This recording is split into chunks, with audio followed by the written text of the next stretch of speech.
প্রকৃতির একটা সাধারণ নিয়ম আছে, যেমন ধরেন ঝড়, জলোচ্ছ্বাস, বন্যা, বৃষ্টি, খরা। তো এগুলো যখন কোনো অঞ্চলে প্লাবিত হয় বা কোনো অঞ্চলের উপর আবির্ভূত হয়, তখন সেটা সবাইকেই কিন্তু কম বেশি পায়। গেল 48 ঘন্টা যাবৎ বাংলাদেশে আওয়ামী লীগের সাবেক এমপি, মন্ত্রী, এমনকি বড় বড় যারা নেতা আছেন, তাদের বাড়িঘর, সম্পত্তির উপর যেই বুলডোজার ঝড় গেছে, এবার সেই ঝড় ফিরে আসতে যাচ্ছে উপদেষ্টাদের বাড়ির দিকেও।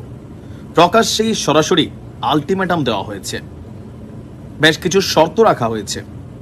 ইয়ামিন বিন মোল্লা, অনেকে চিনেন, এই মুহূর্তে কি বলা হয় যে গণ অধিকার পরিষদ থেকে খুবই কড়া বক্তব্য দেন। ইভেন বৈষম্যবিরোধী ছাত্র আন্দোলনেও তার প্রত্যক্ষ ভূমিকা ছিল, খুব জোরালোভাবে কোটা আন্দোলনে তার ভূমিকা ছিল। তো এখন উপদেষ্টাদের বাড়ির ইট খুলে নিতে পারে এই বিক্ষুব্ধ জনতা। কেন তিনি এমন হুঁশিয়ারি দিচ্ছেন? তার বক্তব্য হচ্ছে, এখন 32-এ ধানমন্ডি 32-এ আর আওয়ামী লীগ নেই। বাংলাদেশের বহু জায়গায় এখন আওয়ামী লীগ নেই, কিন্তু আওয়ামী লীগ রয়ে গেছে বেশ কিছু জায়গায়। কিন্তু এই জায়গাগুলোকে হাত দিলে ডক্টর ইউনূসের সরকার কতটুকু স্টেবল থাকবে? জনগণের সাথে সশস্ত্র বাহিনীর, আইন শৃঙ্খলা বাহিনীর একটা বড় ধরনের সংঘর্ষ বা ক্ল্যাশও ঘটতে পারে। এই ইয়ামিন মোল্লা তিনি দাবি তুলেছেন যে এই মুহূর্তে আওয়ামী লীগ লুকিয়ে আছে সচিবালয়ে, এই মুহূর্তে আওয়ামী লীগ লুকিয়ে আছে সেনাবাহিনীতে, এই মুহূর্তে আওয়ামী লীগ লুকিয়ে আছে পুলিশে, আরো বিভিন্ন জায়গায় আমলাতন্ত্রে। আওয়ামী লীগকে একবারে শিকড় উপড়াতে হলে এই সিস্টেমের মধ্যে ঘাপটি মেরে থাকা আওয়ামী লীগকেও খুঁজে বের করতে হবে এবং তাদের বিরুদ্ধে ব্যবস্থা নিতে হবে। গেল কয়েকদিন আগে আমাদের উপদেষ্টা আসিফ নজরুল তিনি কিন্তু বলেছিলেন যে পুলিশের মধ্যে শতকরা নাকি 80% হচ্ছে ছাত্রলীগ। তো স্বাভাবিকভাবে একজন উপদেষ্টা যখন এই ধরনের বক্তব্য দেন, তো সেখান থেকে দ্বিতীয়বার বা পরবর্তী সময় এমন বক্তব্য আসাই স্বাভাবিক। অপরদিকে উপদেষ্টাদের বাড়িঘরের নিরাপত্তা আমরা দেখছি দেওয়া হচ্ছে।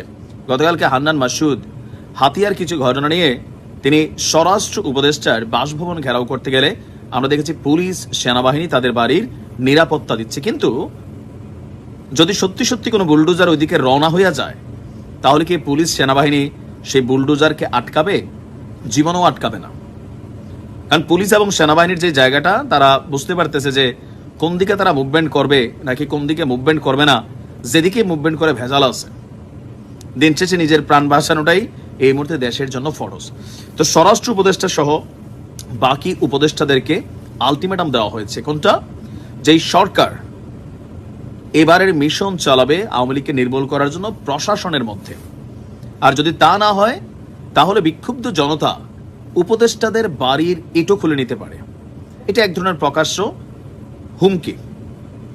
তো যে সরকারটা ডক্টর ইউনূস সাহেবের আছে, তারা কি আসলে এই আমলাতন্ত্রের মধ্যে অথবা সেনাবাহিনী, পুলিশ বা আরো বিভিন্ন জায়গায় যেই আওয়ামী লীগের কি বলা হয় যে অনুসারীরা আছেন অথবা শক্তিশালী কোনো আমলারা আছেন, তাদেরকে উপরান অথবা সেনাবাহিনীর বিভিন্ন ঊর্ধ্বতন পর্যায়ে, পুলিশের বিভিন্ন ঊর্ধ্বতন পর্যায়ে এখনো হয়তো অনেকে আছেন, তাদেরকে বাদ দিয়া হুট করে একটা সিস্টেমকে নতুনভাবে ক্রিয়েট করা, এটা কি এত সোজা হবে?